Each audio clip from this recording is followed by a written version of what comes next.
one of the biggest questions I get that I'm going to answer for you right now is how to convert leads to clients. Boom. Who wants to talk about that? Okay, so converting leads. I'm going to go through 5 steps. I'm going to give a bonus at the end. I'm going to go 6, 7, 8 minutes. First thing you have to be thinking about is building rapport and trust. I'm going to give you a spin on that. Like everything that you see, I'm going to give you a different feel too. Okay, so building rapport and trust. I believe that, especially when I'm selling virtually, I do a little bit of this at the beginning of the call. I get into business fairly quickly, actually, which surprises people. It's different. I view it different than a home.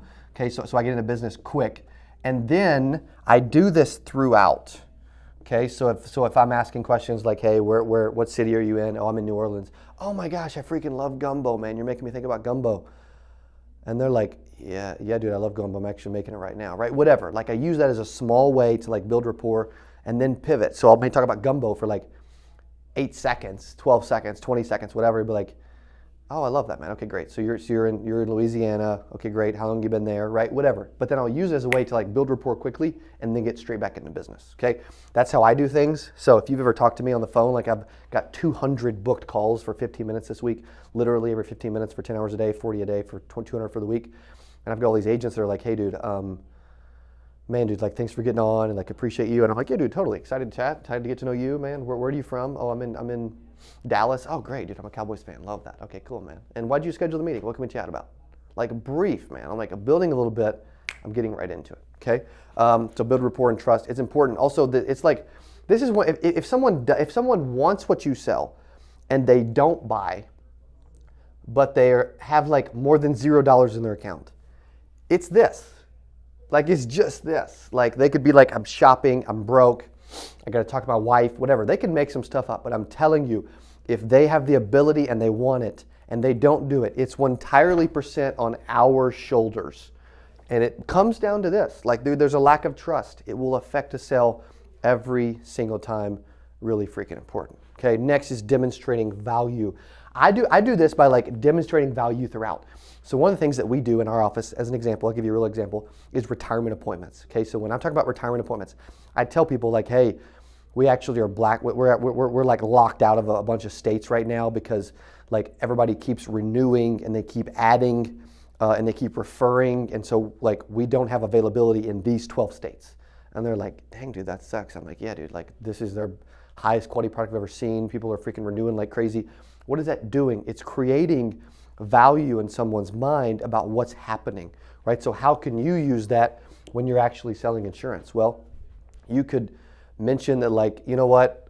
We have so many clients that are reaching out. This also creates urgency, that it's my job to get you the information. I don't have a ton of time. You're probably busy too. However, I've got so many people to see to make sure that like they get protected. And I got to make sure that we walk through the basics, you know, and what we do is very different from the stuff you see on TV or the stuff you get in the mail or the stuff that somebody cold calls you from another country about. Like we actually get to the nitty gritty of what's going on in your business or your life or your family, and then we show you exactly what you need, because I have all the options versus I have one option and I want everybody to do this.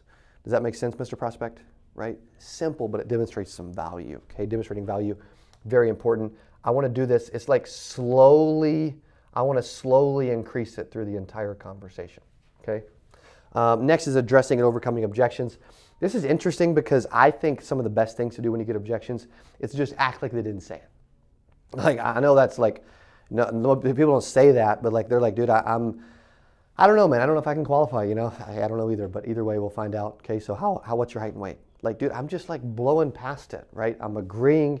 What's funny is I've always taught like agree, answer, and ask, because I believe in finish with a question. I should have changed it to like freaking agree with them, ignore them, and then ask a question, right? You know what I mean? Like, I don't have a lot of money. I understand. You know, no biggie. So what got you thinking about this?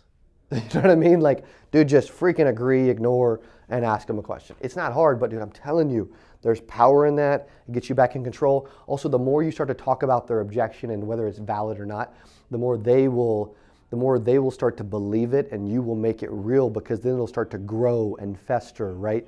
It's kind of like, I don't know if this is good or not, relevant or not, but dude, you hate it, post in comments, chicken pox. Okay, if you get chicken pox, you start freaking itching it everywhere, you start touching your whole body, guess what? I think you end up with chickenpox everywhere. Is that fair? Well, dude, the same with objections. They start out small. They don't know if they mean it or not. They may be making it up. They're trying to throw you off. And then boom, you make it like real. And you're like, oh my gosh, how much money do you have? I'm sorry you're broke. Oh my goodness, you're homeless. Oh my goodness. Wow. And then before you know it, it's like, it becomes real and it just festers and it grows, right? Like a virus, okay? Overcoming objections, they're viruses, okay? Pretty much. That's what we figured out. Leverage social proof. Okay, leveraging social proof. This can be done through screenshots of clients that you've helped. Like when we build landing pages for the Google campaigns that we do, or recruiting landing pages, we add screenshots. We also add video testimonials, which are really important. We even add audio of clients. Like I want to leverage, or we leverage reviews that we may have on a certain social platform. Like leverage some social proof that like what you do is important, what you do is valued by other people, right? Because a lot of times people want to do stuff that other people do. So a lot of other people are doing it and trusting you to do it through you, and the client knows that you're really good at it and you do a lot of it. Like one of the call centers that we manage a bunch of their marketing on the final expense side through Google and YouTube and stuff, they do $35 million a year in final expense premium. Dude, if I mention that and you're like, wait, Cody helps with that? Oh gosh, if he can help a company for $35 million, maybe he can help me with $35,000 or $350,000 or $3.5 million. Yes, but that leverages social proof. Fair? Next is creating urgency. Not lose the sale. Boom, close the sale. Okay, that's even better. But a lot of you are losing sales because you're not creating urgency, right? So create urgency and close the sale. I've showed you some ways to create urgency. If they're like, yeah, dude, I need to think about it, you know, or like, I understand, right? I understand. It's my job to just see if you, to get the company, the insurance company, the information to see if you qualify. They make the decision. So we just submit an application, see what they say, and I'll let you know. Okay, like you can create some urgency, try to get them to do something a little quicker, and move into actually closing the sale. Again, keep it simple. A lot of times I'm naturally high energy, but like I try to really slow down and keep it super simple on calls. I give them as little. This is really important for helping close the sale. Most people, the more information you give them, the more it like fills their head, and they're like, oh my gosh, I got all this information, and then they don't make a decision because it's like analysis paralysis. Or they have too much information to make a decision. They're going to think about it, right? When you get a bunch of information, if I give you 14 pages on how to sell leads, you'd be like, on like 4 different scripts, you'd be like, oh my gosh, dude, this is a lot, man. I don't know what to do. It like paralyzes you from taking action, right? Details delay. So a lot of agents need to keep it simple, give less information, talk less, be fairly chill, and help people qualify for what they want. Okay, the bonus is, even if you go through this and you can't convert them and you don't get them from this, then you absolutely has to become a master at FU, which is follow-up. Okay, master follow-up. I believe, like, and there's stats out there, like 80% of sales are made between the 5th and the 12th contact. There's also stats out there that like literally about 80 to 90% of leads are touched 0, 1, or 2 times. By insurance agents, by the way. But 80% buy after 5. And you guys are going with 0, 1, or 2. Dude, when you're getting leads, you need to be triple dialing. You need to be calling 3 times per day. You need to be texting.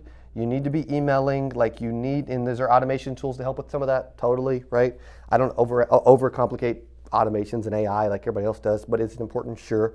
But at the end of the day, you need to get better at actually following up with people. Dude, I've talked to 200 people this week, and a bunch of them are like, yeah, dude, I want to do that tomorrow or next week, or I want to charge my card on Friday or whatever, right? And I'm just like, I need a rep to like manage the details because I've got so much going on, I'll forget. Stuff will slip through the cracks so easily if you don't master follow-up. If you're tired of getting disconnected numbers or wrong numbers, and you would love to never get either of those ever again, then you would love our SMS phone verified Kaboom leads, where we are literally texting the prospect a 6-digit security code. They're going back into the funnel and entering that to let us know that they received a text from us and that they have a accurate cell phone number that you, the agent, can reach. It is increasing contact rates, and our Kaboom leads are exploding. So here's what you do. Click on the link below or go to caboomleads.com and use coupon code YouTube to get 10% off of your very first order at kaboomleads.com.